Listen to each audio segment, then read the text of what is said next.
The Rebel Capitalist Show.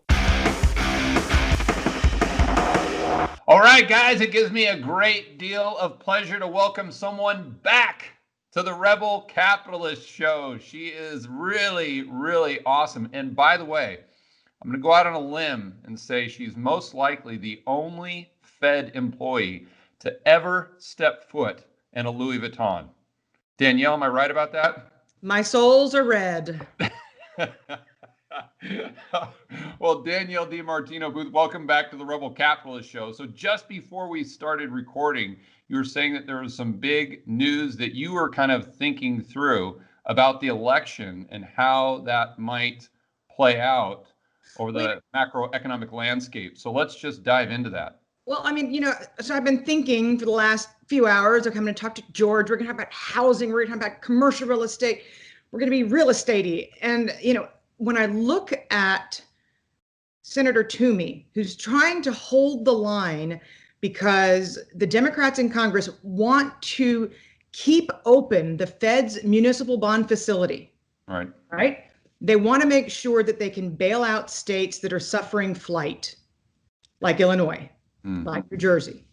And their real estate markets have suffered accordingly when your tax base starts to erode and people are going to other no income tax states. So I think this is just we're at such a fascinating juncture in this K-shaped recovery that it's come down to a matter of two Senate races in Georgia determining so much of what happens in Fed policy going forward, in fiscal policy going forward, in tax rates going forward.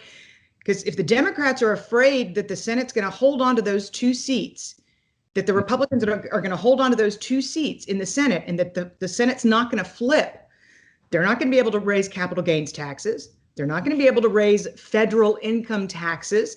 So they're not going to be able to bail out these states effectively unless that Fed's municipal bond facility that Steve Mnuchin said he was closing as it expired as per the CARES Act on December the 31st. Right. If they can't keep that open, they don't have a side way around to get to these state bailouts. I mean, this is really critical stuff when you think about how underfunded some of these states' pensions are and what their remedies are, which in many cases is raising property taxes. Yeah. So how does Janet Yellen play into that? Oh, gosh. I mean, Janet Yellen is, look, it's no surprise for anybody who's ever read Fed Up. I'm not a huge fan. Look, in 2010, she basically said, I didn't understand what an off-balance sheet vehicle was. I didn't know what a CLO was. This was in congressional testimony. I didn't see the crisis coming. Mm-hmm. So this is a labor economist. She's a pure labor economist. And you say, well, why would the Democrats want to have a pure labor economist running the Treasury Department? Right. You can kind of understand Steve Mnuchin. A year ago today, we were worried about the Fed increasing the size of its not QE program because the overnight lending market had frozen up.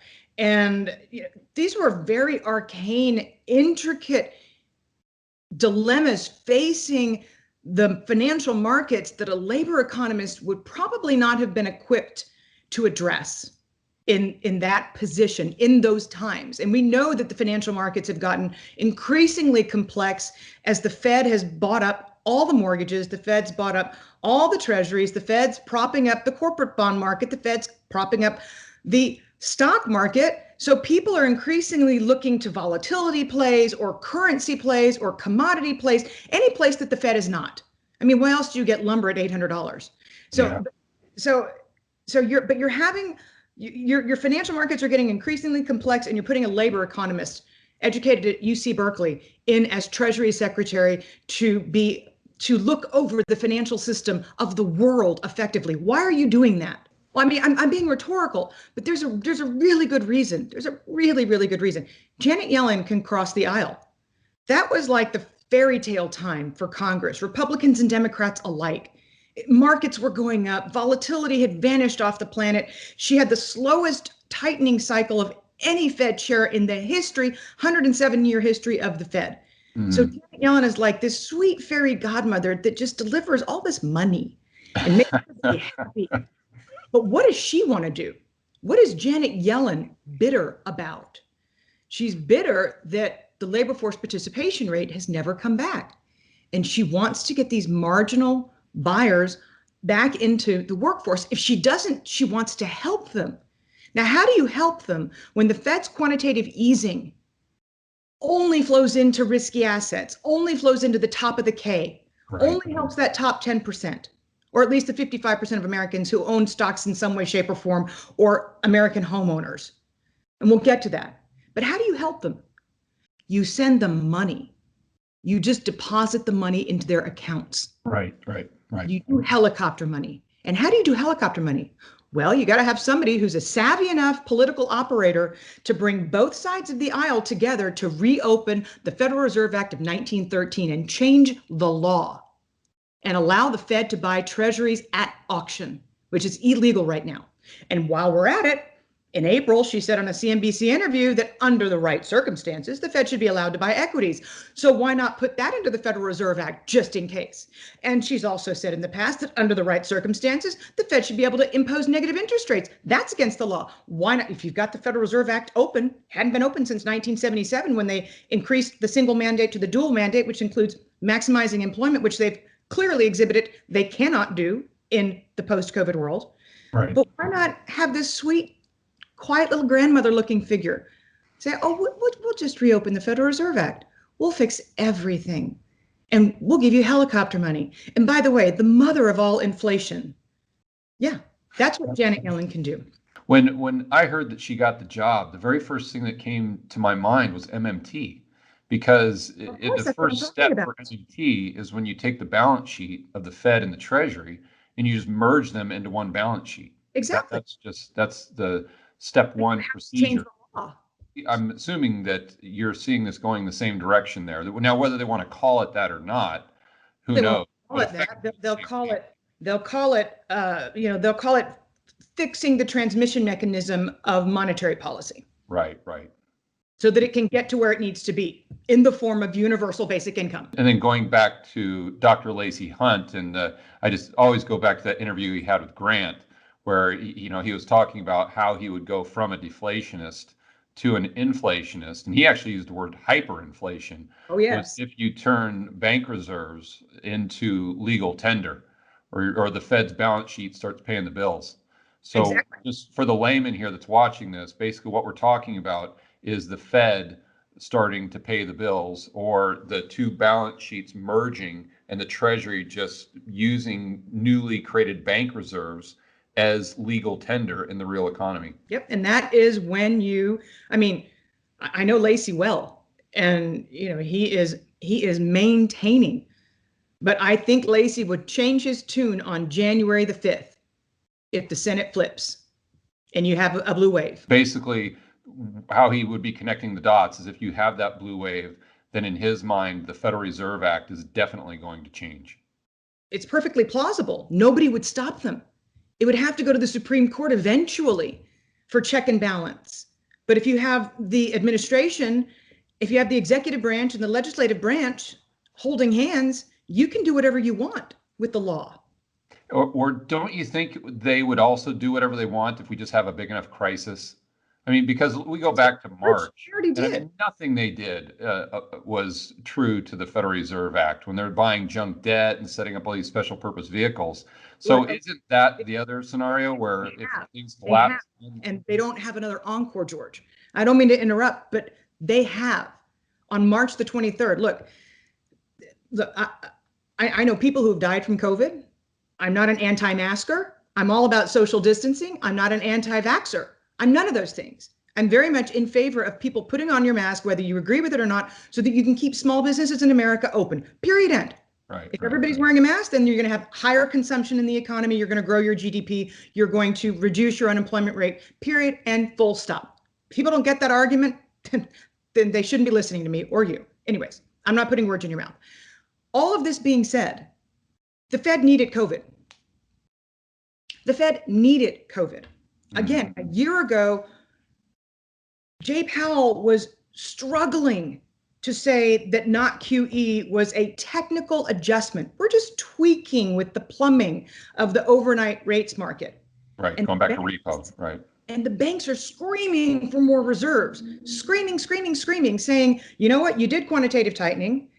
By the way, currency in circulation increased tremendously at the same time. And by the way, foreign central banks that have imposed negative interest rates in their countries, which is no fun, park their money at the Fed.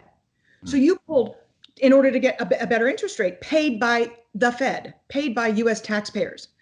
So all three of these things happened in concert.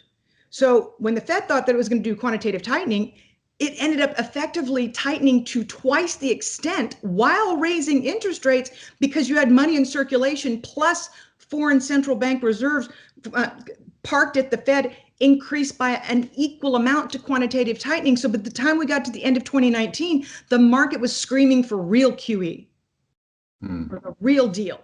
Right. But they couldn't launch real QE because that would be an admission that the economy needed it. That would be an admission that counterparty risk was rising. That would be an admission that instead of the subprime crisis, they had the mother of all corporate debt crises that was ballooning in front of their faces. I promise you, on somewhere around Halloween 2018, when General Electric's debt got downgraded and then high yield bond issuance froze for 41 record days, and then you had the bloodbath on Christmas Eve in the stock market, I promise you, people in the basement of the New York Fed then started devising a game plan for what they would do in the event of a black swan event.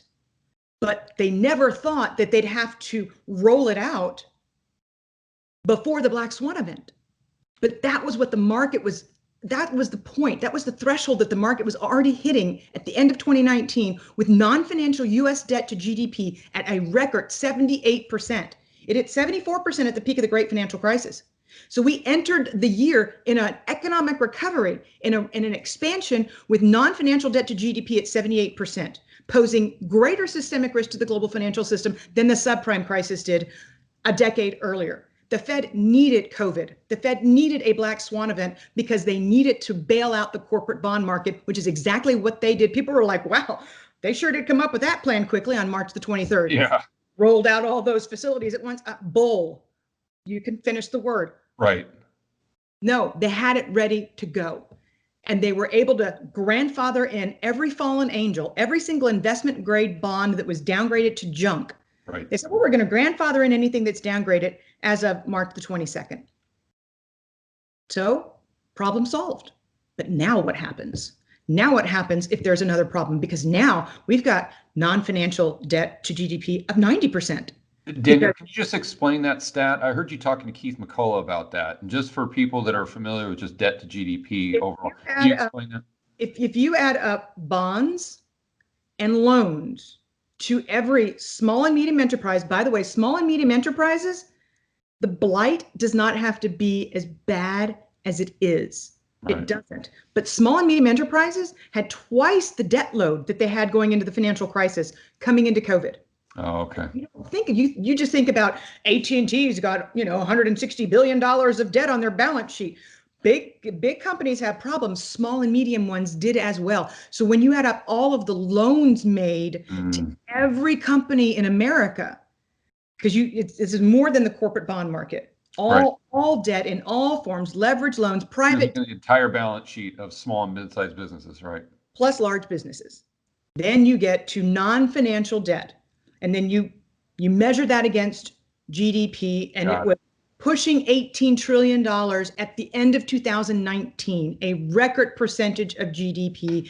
And because of his bazooka solution, which kept open the bond market, it wrenched it open. But because of this, now we've got 90%. We've added $2.5 trillion in 1 year's, in 3 quarters time. Corporate America tacked on $2.5 trillion on top of that. So now he's made a bad situation worse. What's he going to do if the market blows up without a black swan event? Well, here comes Janet. All right. Here comes Janet. Just flat out monetize the debt. Right. And, when you're saying that, in the back of my mind, I'm thinking about what Paul always says, that this is not a liquidity problem, that this is a solvency problem. That is And no exactly. matter how much debt you pile onto the balance sheet, yes, it might buy you a little more time, but it doesn't solve the real problem. And that's that you just don't have enough cash flow coming in. And at Right. the end of the day, that has to do with the amount of goods and services that are being produced in the real economy, real wages, all those things. So Those go things. back to Janet, the grandma wizard who waves the magic wand and combines the balance sheets and starts spending bank reserves directly into the real economy to in their mind, solve the cash flow problem. And if you get the blue wave plus Sweet Janet together, the sky's the limit. Green Yeah. New Deal, Medicare for all, a pony, everything, except for the fact that you have runaway inflation. And that's where the MMT people get caught up. They're Yeah, like, right, that's right. fine. We'll just raise income taxes. I'm sorry, but it's not that easy in this country.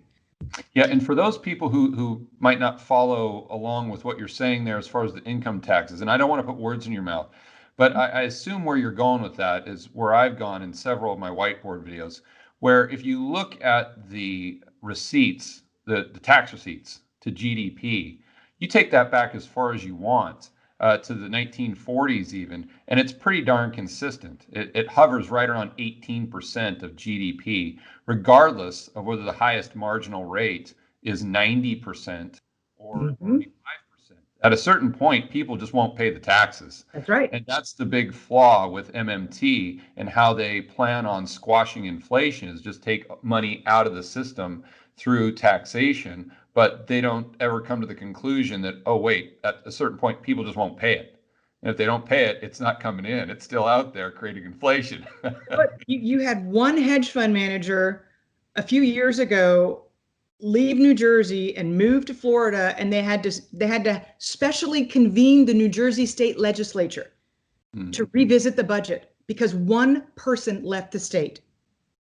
That's how much one person affected the revenue. You can't tell me that if you try and raise taxes to kingdom come, that people aren't going to be like, I hear New Zealand's great this time of the year. Yeah, right. Yeah.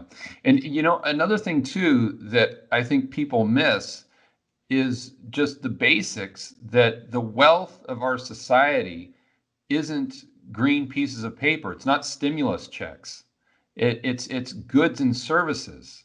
Mhm. And if we're producing less stuff as a society, regardless of how much MMT we're doing or UBI or whatever you want to call it, we're getting poorer as a society and as a nation. And everything that you're talking about, yes, it might just plug the problem momentarily, but it distorts the proper allocation of resources, Mhm. Of which in the long run, basically we produce less goods and services course we do. and we reduce the amount of wealth that's involved. I don't think most people really think that through.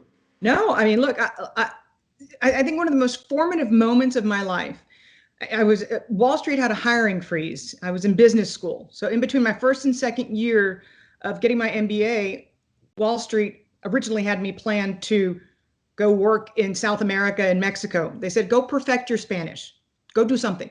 And once the hiring freeze is up, we'll hire you. And I did go off to Wall Street and I had my Spanish perfected because I lived in Venezuela for a Mm, summer where I right. had an internship at a massive steel conglomerate that has now been nationalized again. But I lived in Venezuela the summer before Chavez came in. The level of the income inequality divide, the level of poverty compared to the vast riches of their top 1% at the time. I'm 25 years old. Mm, I don't know anything about anything. I mean, I'm as naive as they come. I never even thought I would be an economist one day, ever. But there I am going, this is a real problem. This could really boil over into something ugly. And sure enough, it did. And yeah. they brought socialism to their country and destroyed it in the process. Yeah. You got all your productivity Right. eggs in one basket. Yeah. Okay, so now let's transition a bit into the real estate Mm. topic. You sent me your report that I've got up on my screen here that's really, really cool. And of course, the first thing that jumped out at me was the information you had on hotels New York, Hawaii, and San Francisco. And you know, it was interesting, Danielle, when I was reading all of the information about how the hotels are struggling, it took me back to a recent dinner I had with Robert Kiyosaki and Ken McElroy. And I don't know if you know Ken, but he's Robert's real estate investor guy. Okay. And he is thinking about putting a group of money together, or a pool of money, a fund, to go in and buy distressed boutique hotels. And I was thinking about that. And also, too, I read an article the other day about Phil Ruffin. And I don't know if you recall who he is, but he's the guy that bought Treasure Island in Yes. back in the GFC, when Corian had to sell it because he was worried about going into bankruptcy. And Phil Ruffin came in and bought it for cash, just stole it and turned it around. And he didn't really need to turn much around because the capital structure was flawed. It wasn't that it was, it was producing a ton of cash, but it was just levered up with so much debt. Hello. And yeah, exactly. It took me right back to your report. So can you explain what's going on there, and maybe some downside, but maybe some opportunities for future investors? Well, so when you said the word boutique, that kind of set off an alarm bell, because boutiques appeal to leisure travelers.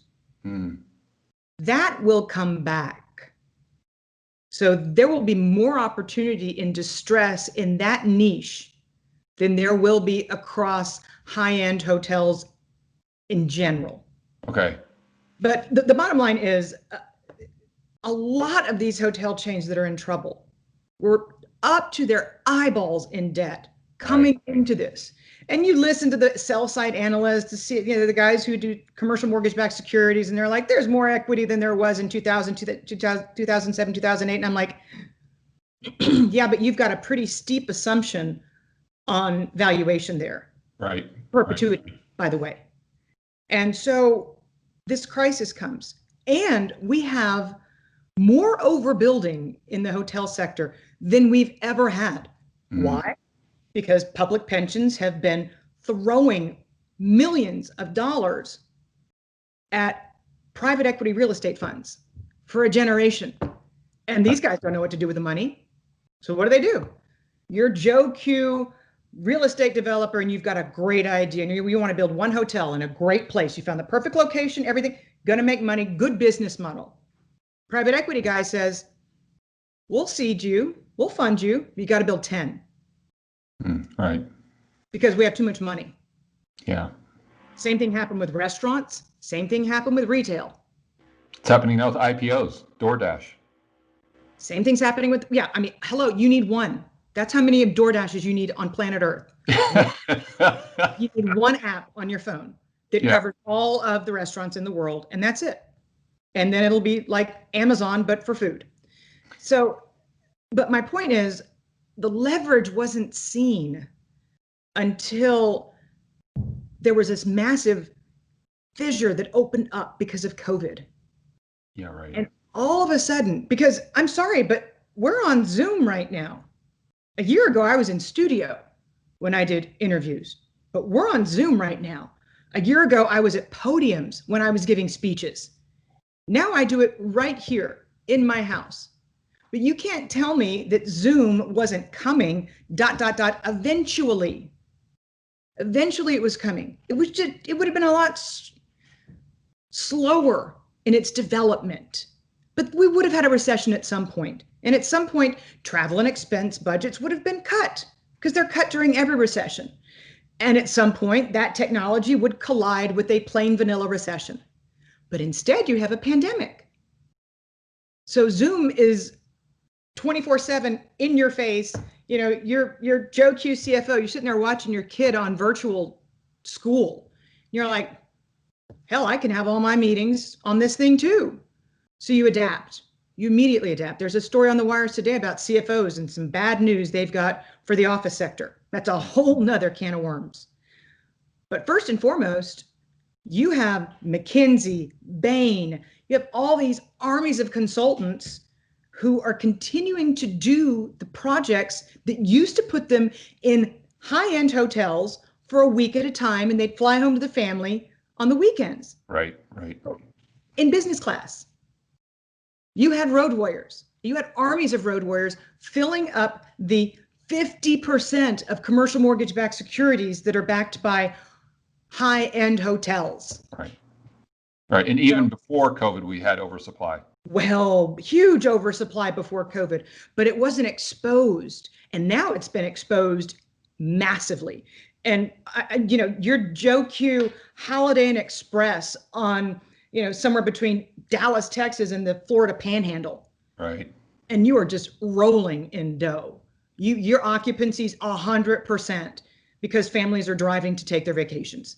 So there are some areas of the hotel sector that are going to do really well. Luxury travel will come back for leisure. Business travel will never be what it once was, ever again. You can hold me to it. Yeah. Interesting point.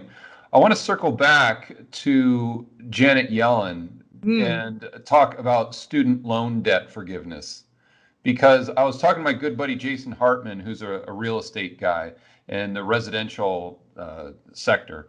And, we were thinking through, okay, well, if they come in and just wipe out that 1.8 trillion in student debt, that frees up a lot of balance sheet capacity for those young adults, 18 to, let's say, 28, which I saw in your report, 52% of them living at home right now with their parents. That was just 2%. I almost fell out of my chair. I could not believe that. But it frees up a lot of balance sheet capacity for them to go out and buy their first home. Certainly does. How do you see that playing out? Well, first of all, I think we're going to have an FHA bailout. I think that's step one. I think you're going to have a full-blown FHA bailout because FHA delinquencies are pushing 18% pre-third wave, pre-second round of shutdowns in America. So it's just quiet, right? I mean, and the Democrats aren't freaking out yet because the CARES Act covers forbearance and foreclosure moratorium through end of Q1 21. Okay. So the Democrats are like, okay, we can get the banks, we can get the lenders to, in perpetuity, never collect these mortgage payments. At some point, the banking lobby is going to say, I've had enough. If you want campaign contributions for the midterms, you're going to need to let me collect on that mortgage or pay it. 40% of all FHA borrowers need down payment assistance. Right. They don't have the money. They'll be upside down in 5 minutes if you let the foreclosures. Conservative estimates put 1.1 million foreclosures tomorrow if forbearance ends. Tomorrow. Wow. But you can't let it happen. You can't. The Fed knows it. They own more than a third of the MBS market, and they're struggling because prepayments are eating them alive. And so but at first I see the FHA bailout first. Okay. I mean, we're talking about this mini blue wave and Sweet Janet at Treasury. So you pay off all the student debt as well. You bail out anybody in FHA so they don't lose their homes. Is income growth going to be enough to make those down payments? Probably. So you also set up a program to help millennials get out of their parents' homes. And yes, but these are going to be entry-level homes. So the builder that can make money building a true single-family starter home is going to do really well. Yeah, but see, I don't know if that's possible, because what we've seen since 2012 when I got into real estate is there's very little supply, if any, being built with these starter homes. And the politicians like to come out and say, oh, these greedy builders, they only build these McMansions because they're just profit hungry. Well, no, it's not because they're greedy. It's because they can't make a profit by building these smaller homes due to the increase in construction costs, labor, and regulation. So I don't know how that comes back. And by the way, riddle me this. What happens if you get the blue wave and Sweet Janet and inflation and no growth? Yeah. What's a home builder going to do in a stagflationary environment when their commodities costs are going through the roof, but yet the economy is not growing? Because remember, does anybody remember the 70s? Yeah. So what happens to residential in that environment? I mean, do we just see like the oversupply of McMansions kind of the price just stagnates, and then the lower end, those starter homes in good neighborhoods, the price just keeps going up and up and up with this new balance sheet capacity until they're maxed out once again. And I mean, look, George, you had $100 billion of cash outs in the third quarter. We're back at 07 levels. yeah. It is party time. Fannie and Freddie, they're doing automated appraisal waivers for like, I mean, their footprint in the refinancing market is enormous. 11% of purchases are automated appraisal waivers. You want to get some home price appreciation going? Just call up Jay at the Fed and say, Jay, you, me, Fannie, Freddie, you and me, we're all going to get together and we're going to create overnight in a time compression vacuum, a housing bubble. Let's do it. And then Jay gets to go up to the podium on Fed Day and say, interest rate sensitive sectors of the market are doing extremely well, like housing. Well, no shit. Excuse me. Yeah, but see, I'm trying to reconcile this chart that I'm looking at toward the end of your report that's called the ignored housing crisis. And I'm looking at it, it's the likelihood of eviction or foreclosure. And I mean, the best state is Utah, and it's still within the range of 15 to 20% of mortgages are in that category. I mean, that's shocking. And it goes up to states like in the Midwest and Texas, where it's over 39%, 39 to 56%. Mm-hmm. I mean, so I guess it's just every single person that is actually making their mortgage payment is doing a cash out refi. Is that what we're dealing with? Of course they are. But we're also sitting on record levels of home equity. Yeah, right. The money's there for the taking as long as home prices stay up. ... But you answered the question earlier. There's no mystery in that map that you're looking at. No mystery at all. We've only built luxury. Even apartment developers couldn't make the math work unless they built some stupid high rise with huge rents. How are they doing right now in the middle of those cities?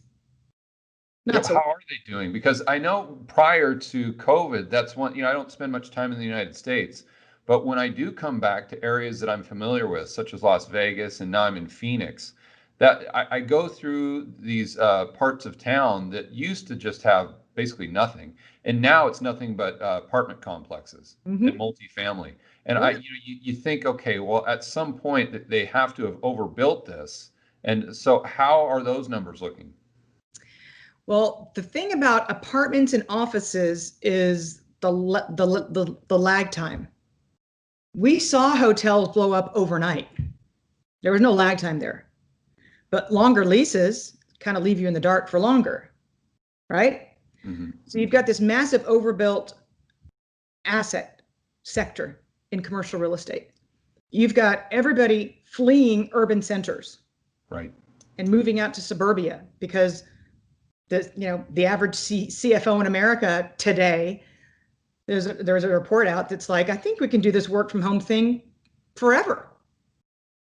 So this is such an accident waiting to happen, but we're not going to see it. We're seeing apartment delinquencies tick up, but that is going to be another sector where oversupply is just choking the sector.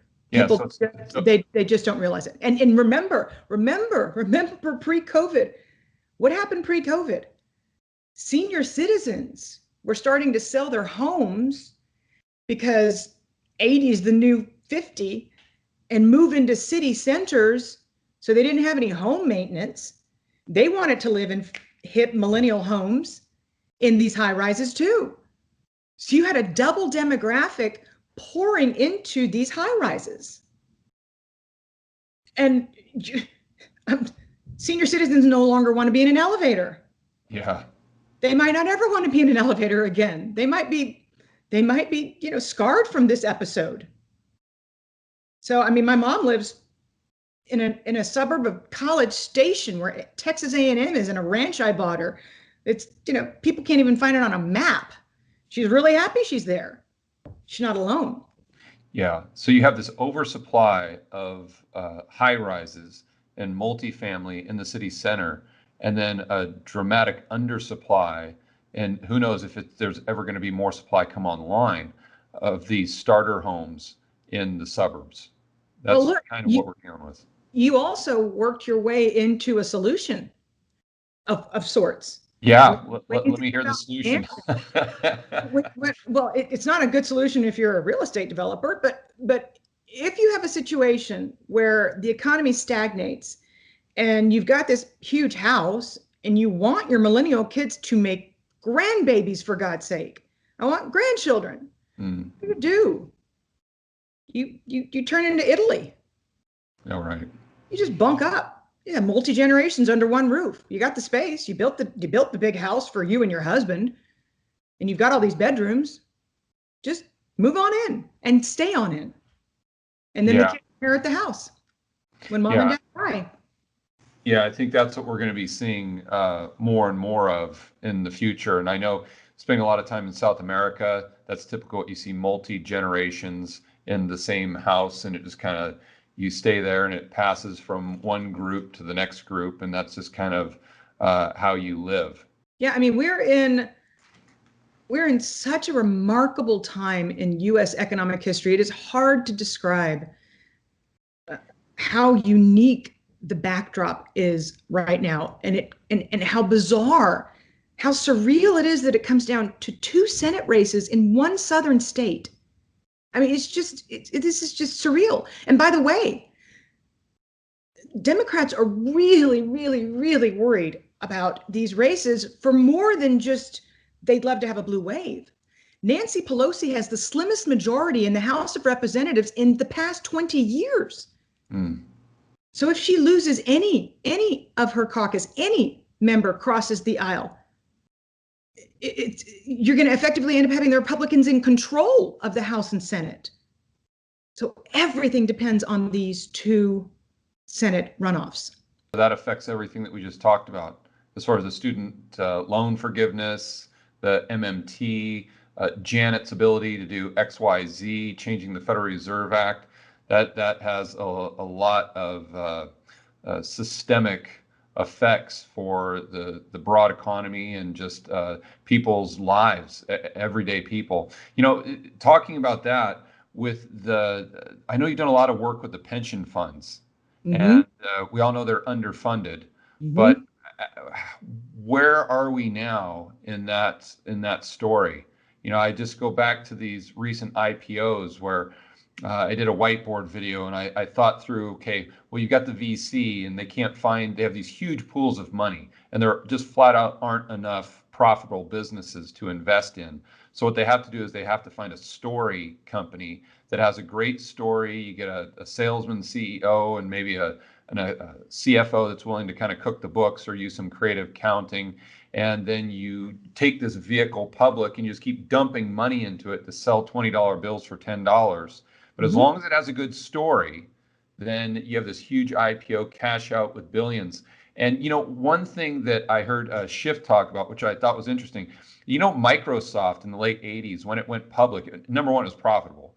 But number two, when they went public, they generated like 60 or 80 million dollars. Microsoft. And in inflation adjusted dollars, it would have been like 120 million. Where DoorDash, it just generated over 3 billion. And so it's just to pay these people off. But my point is, it's the Fed lowering interest rates, pushing people further and further out the risk curve to get that yield. We talked about it earlier. I think the VCs are capitalizing on it. But how do the pension funds play into that mix? So first, a note on the stock market.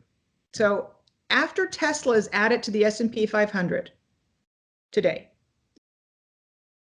before Tesla, a buddy of mine, Philippa Dunn, does great work. She looked back at at Shiller's CAPE ratio, the 10-year price to earnings ratio on the S&P. You can actually, Schiller has found a data set that is what the S&P 500 was before it truly existed. And so he's able to map it back to 1881. The K. Schiller. Since from 1881 to present day, the stock market valuation is in the 98th percentile. Post Tesla, Tesla alone is going to add 10% to the PE. Tesla alone to S&P's PE. So you'd be in the 99th percentile. And pensions have more exposure to the stock market than they've ever had. Right. And you've got quiet little headlines on Bloomberg about Steve Mnuchin looks as if he made sure that one of the private equity portfolio companies got some PPP financing. So you've got these private equity firms that are all in pensions. And don't forget the real estate private equity, they're all in pensions. Right. I mean, Jay Powell cannot, this country can't, you cannot have a stock market correction. Yeah, right, right. Because people don't realize, a good friend of mine, Chris Cole at Artemis Capital. Yeah, right. He's shown that in long cycles, looking back 100 years, that real estate and private equity are pro-cyclically correlated with public equities. Try on for size. And then you tell me how pensions are going to do. And that's why when we started this discussion today, I said that Senator Toomey was so critical, because he's holding the line on the relief package in Congress, saying you cannot have the backdoor bailout through the Fed's facility by keeping it alive. You have to let the thing expire, because you're worried that the Senate's going to stay red and you want a backdoor way to bail out the blue states when their pensions blow up. For the average investor listening to this right now, it goes back to the release valve being the dollar. Is that what you're seeing long term? Yes. I mean, look, I'm not necessarily, I'll let you know on January the 6th, my view on the dollar. Okay. Because if we're allowed to go from 2 or 3 trillion in the middle of a crisis to 7 or 10 trillion dollars of deficit spending in one fiscal year, we're going to have inflation. The dollar's going to get trashed. Yeah. The Fed will have to monetize the debt. They'll have no choice, because nobody else is going to want the paper. So that's really what people should be focusing on. It's the system as it is, or let's say as it's intended to be, with the Federal Reserve Act, and that the only thing they can do is we'll call it print bank reserves. If that system stays in place, then we've got a lot of deflationary pressure.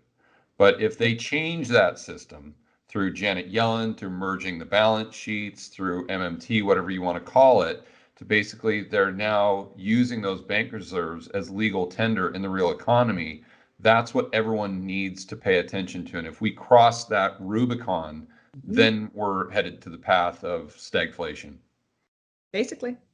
Because again, to your point, and to my summer in Venezuela, you cannot monetize your way to prosperity and to real economic growth. You can't do it. Yeah, right. All right, Danielle, I know you're short on time. I really appreciate the conversation. It's enlightening. We're just bouncing all over the place there with commercial real estate and Grandma Yellen and everything in between. For those of my viewers who want to check out more about what you do, where can they go? Quillintelligence.com. This is my post-COVID advertising in-house. Go to quillintelligence.com.